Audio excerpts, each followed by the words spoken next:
Carta enviada em janeiro de 2007, Fortaleza, Ceará, Brasil. Religião católica, escolaridade superior concluído, profissão funcionário público. Muito prezado professor Orlando Fedeli, salve Maria!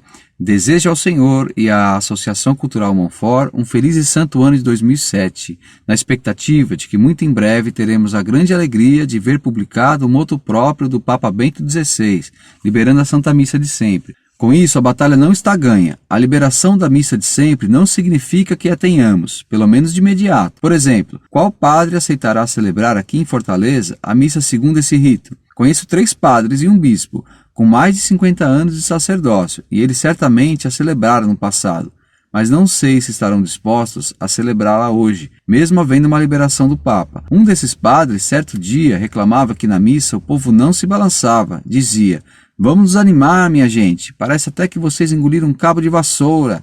A batalha pela missa de sempre está longe de terminar. Possa Monfort continuar com a graça de Deus a defender destemidamente a Santa Igreja Católica de tantos ataques que ferem a ela e a nós. Muito obrigado por manterem esse site e por aceitarem o desafio de receber afrontas pelo nome de Jesus Cristo. Lendo as cartas atacando o Senhor e a Monfort, não posso deixar de lembrar as palavras de Jesus Cristo que disse: "Bem-aventurados sois vós, quando vos injuriarem e perseguirem, e voltando-se, disserem todo o mal contra vós por causa de mim. Alegrai-vos e regozijai-vos, porque será grande a vossa recompensa no reino dos céus, porque assim perseguiram os profetas que vieram antes de nós." Mateus 5, 11 e 12. Antes de ler os artigos da Monfort, fazia muitos anos que eu não ouvia ninguém dizer que a única igreja de Jesus Cristo é a Igreja Católica. Hoje é preciso ter coragem para afirmar essa verdade de fé, verdade tão cara a nós, que um Papa será morto por defender a doutrina dessa única igreja, após subir a colina, o seu Calvário, e muitos fiéis o acompanharão. É o que eu ouso deduzir da visão que teve a irmã Lúcia no terceiro segredo de Fátima. Esse dia ainda não chegou, ao que parece. Acompanhemos então o Santo Padre e peçamos a Deus a graça imerecida de morrermos com o Vigário de Cristo.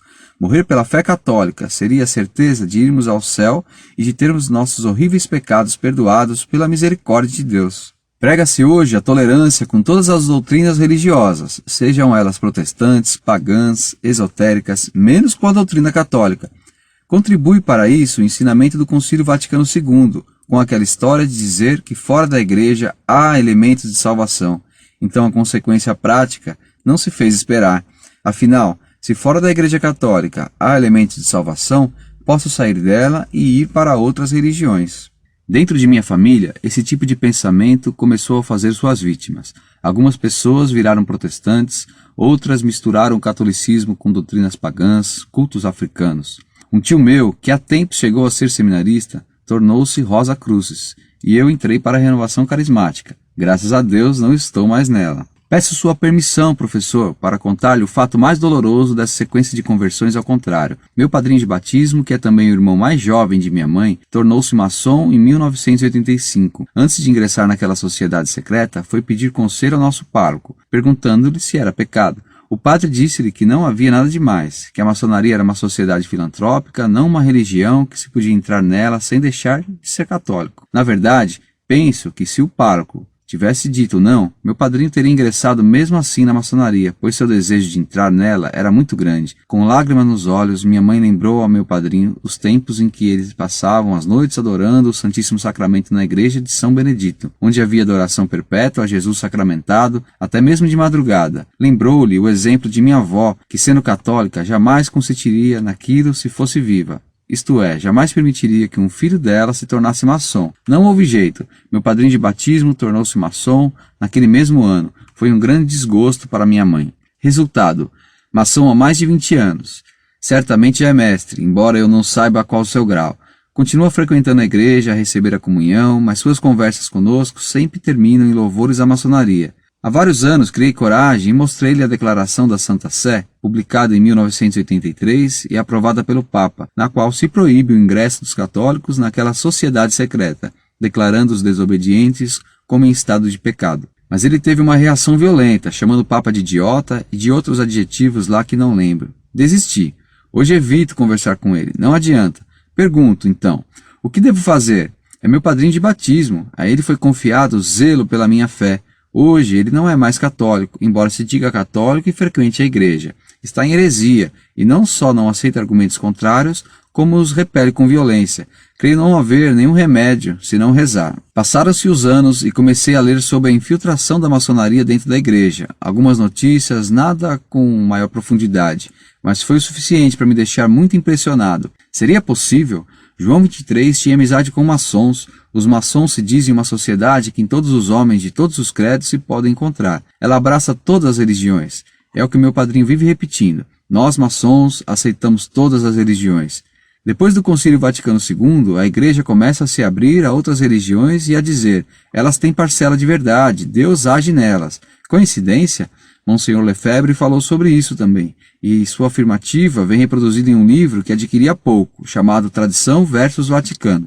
Em nosso país, o indiferentismo religioso, concepção segundo a qual tanto faz uma religião como outra, pois todas agradariam a Deus e teriam uma parcela da verdade divina, parece estar em toda parte, nas escolas, nas universidades e principalmente na televisão. O relativismo religioso é muito aceito pela classe artística brasileira e até divulgado pela televisão sempre que surge uma oportunidade para se falar no assunto, pois não é que vim a saber que vários artistas do passado, quase todos já falecidos, eram maçons? Fiquei realmente triste com alguns nomes lá presentes, como o do querido Oscarito, que gosto tanto de ver nos filmes daquela época, Rodolfo Maier, outro grande nome do teatro, do cinema e do rádio, Alvarenga e Ranchincho, Luiz Gonzaga, todos artistas que eu admiro e gosto de ver e ouvir. Uma pena, não? O site no qual encontrei a lista com os nomes acima, além de outros, é o seguinte, www.tvraoli.com.br/trabalhos/famosos.htm. De fato, a filiação desses artistas do passado, e certamente muitos no presente, à maçonaria, a outras sociedades secretas e até religiões pagãs, torna-se um instrumento poderoso para a divulgação de ideias relativistas, tanto no campo religioso como no campo moral, e também para a divulgação de falsas doutrinas. Não é de admirar, o povo católico no Brasil, abandonado pelos seus pastores, absorve imediatamente tais ideias. Eis a maneira mais fácil de se perder o rebanho de Cristo, pois os artistas de televisão, o ator e o cantor, são muito vistos e obtêm a simpatia de muita gente. Se forem filiados a uma sociedade maçônica, poderão usar sua arte para divulgar suas ideias. Se forem espíritas, divulgarão o kardecismo, através de peças de teatro, de novelas. Há alguns meses, vi capítulos de uma novela televisiva chamada A Viagem, na qual o mocinho era um médium espírita que curava as pessoas, aliviava seus sofrimentos e respondia às suas dúvidas angustiantes através da doutrina reencarnacionista. Há vários anos, o ator Lúcio Mauro, espírito de carteirinha, andou o Brasil todo apresentando uma peça sobre reencarnação. Dizem ter sido recorde de público. Augusto César Vanucci, outro espírito engajadíssimo, não perdia a ocasião de divulgar sua crença. Era também ator e produtor de novelas. No ano passado, foram apresentadas aqui em Fortaleza várias peças espíritas, por jovens atores espíritas. Há muitos anos, a Hebe Camargo e a Nair Belo entrevistaram o médium Chico Xavier. As duas choravam, emocionadas, e Chico aproveitou para falar da reencarnação e da caridade, tendo a precaução de iniciar seu discurso com palavras: Louvado seja nosso Senhor Jesus Cristo. No decorrer do programa, disse muitas coisas contrárias à fé católica. Quantas pessoas não foram contaminadas por aquela apresentação? Não faz muito tempo, uma mulher lia salmos e fazia consultas a cartas de baralho na televisão. Quer dizer, doutrina espírita pode ser divulgada para o nosso povo, doutrina católica não. Interessante, não é? Parece que há muitos escritores de novela comprometidos com o relativismo religioso e moral, e de fato, vemos essas ideias expressas frequentemente nas novelas, tão apreciadas pelo nosso povo. Li, acho que foi na Monfort, que as novelas radiofônicas de antigamente também eram um veículo para essas ideias, embora de uma forma mais tímida. De fato, nunca vi nenhum desses atores ou escritores defender a Igreja Católica como a única Igreja de Cristo. Peço desculpas por me ter estendido demais. Obrigado pela paciência. Incorde Esor Semper. Muito prezado, salve Maria. Muito lhe agradeço suas palavras bondosas com relação ao site Monfort. Possamos nós corresponder a elas. Seus comentários sobre o indiferentismo religioso atual, propagado pelas forças secretas inimigas da Igreja, são muito procedentes.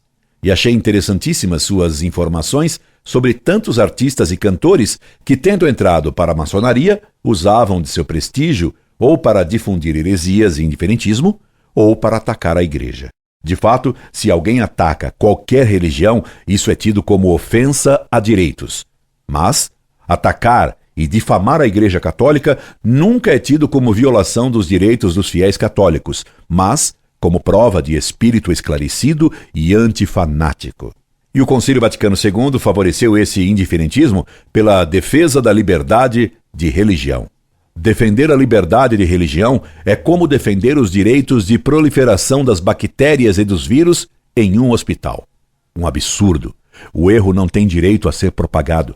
Daí, um padre ter dito a seu padrinho que ele poderia entrar na maçonaria.